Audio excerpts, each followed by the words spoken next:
bafuluma nti omuntu mulwadde ndowooza buli muntu yenna gwe kikwatako abagwa ndo genda omulabako Chameleon ne Saha bagenda omulabako Bobi Wine ne Saha Bobi Wine ne Saha bagenda okumulabako ne bammiba omukisa ekyo ng'okitadde ku mabbali adimini owokubiri n'avaayo n'afulumya post gye nalowooza nti nno yakitonnyo kunze eyagala okuwangula amawulire eyagala okulagako naye tetwagiwabudde lwa nsonga nti kati social media eri divided buli omu ayagala kikubanga akizzawa naye ebigambo by'omwana biine gye bijustifying endowooza y'abeetoolodde Chameleon bw'ogenda ku post eri nti abeetoolodde Chameleon tebamwagala nga muntu baba bamwagalako ssente ze bamugyamu kyovala abantu lyasobola okuvaayo kituufu they have their issues ne Saha kiyinza okuba nga ye ne Bobi Wine tebali nnyo naye okwawukana kwa Chameleon ne Bobi Wine kubadde nga ebbanga lyonna naye ate obubi ne bubagatta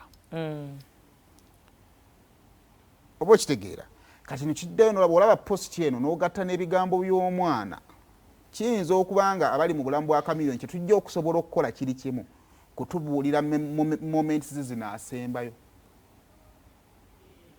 ne tuyinza obutasobola kumuwa bulamu bulungi kiyinza oba Chameleon yeetaaga ate bere kituufu Chameleon yeetaaga nnyo famire ye kubanga life is about compromise babebekulu ekibafudde kye bali bakkiriza nti bwembeera ewaka soogera Zuwena yayogera n'asirika bw'ati n'alinda essaawa ze n'afuluma mwe mulowooza Chameleon yatondebwa ddi waki ye Chameleon asigala sita wabweru ne munneewaka ng'ate banneewaka wasita babuleka ewaka so gye tukomye okuwandika Chameleon nga sita waggulu gy'ali kituufu tumukuumiddeyo naye obulamu bwe tubukendeeza ne tubussa wansi kyova ajja kugamba nti talya ng'ate anywa nnyo abantu badde bamugamba nti Chameleon kitabika wavudde waka nga okyankalanye sookodde ewaka obitereeze bamugulira buguzi bamugamba weebake wano wamma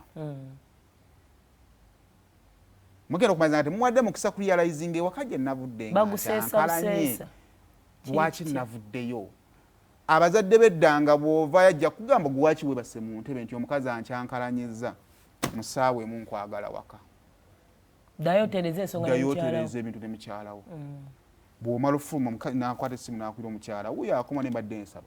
ate towoggana tutyokola ki togukuma bukumi mukakkane mutereeza ensonga naye gwe buli wajja nga akoleze mukyankalanye n'omuggulira buggulizi tugenza okumalizanga kati yoyo gwe tukola ki ye Chameleon gwe tulina ate ayogedde mutabani we kituufu osobola okubeera muganda we naye asobola okuvaawo gwe n'osigala ng'oli taata w'abaana bo w'abaana bo si ababe ako kakulu nnyo twalaba wano gundi Palaso yali mu bifaananyi by'abalongo naye era byakomaawo he can never be their father kunyuma mbunyumi omanyi ngenda kwekizimuzi mutata wange yafa nalemerera okukaaba oba it was too much simanyi naye bwe baba bagenda omumuteekayo ekintu kijjamu ekinga kakati gwe okimanyi nti omaze okusayininga ku foomu y'obwamulekwa kati that's when I cried nti kati taata agenze ne woonajjanga n'ogamba nti nakula ne taata wo gwe nkwagala nnyo tosobola kati abba akyogera akijja kuguuni nti taata nnina ogu annange ebyo ffe tujja kwogerako bwogezi naye ze kyenteesa nti Chameleon akyalimu ssente z'abannayuganda bangi alimu ssente z'abamwetoolodde bangi naye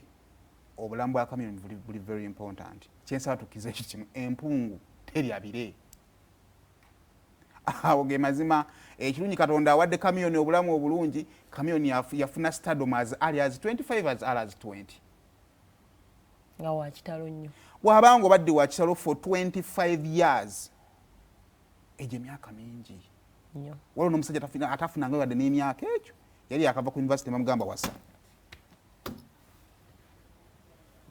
kaze n'amutandikako kuva ku lwe baatandika kufumbirwa paka na kati after 25 years oba okyanoonya ki